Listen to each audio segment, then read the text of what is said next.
La Kabbalah explique d'où vient le chaos? En effet, oui. Elle explique dans la mesure où on doit comprendre en analysant un aspect de la Torah, d'où vient ce chaos. La Torah dit que nous étions en exil et nous étions en esclavage en Égypte. Égypte en hébreu se dit Misraïm, qui vient du mot Metzar, qui veut dire à l'étroit.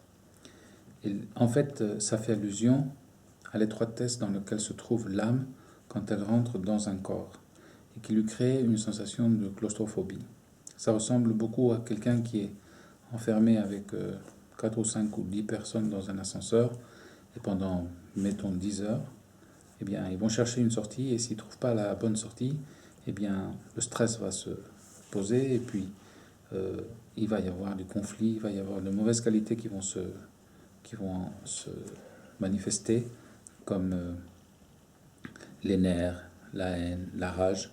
Et en fait, au lieu de chercher un espace vers l'extérieur, ils vont commencer à chercher un espace chez son prochain.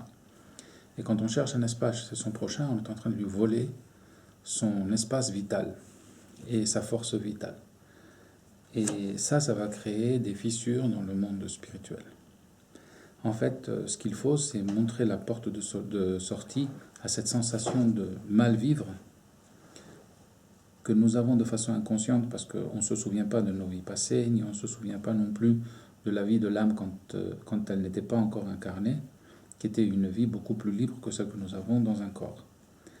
Et l'espace que nous cherchons quand nous avons dans un corps est un espace erroné parce que l'espace du monde physique était très réglementé par des lois civiles, des lois pénales et des lois du droit des affaires, de tout genre de droit.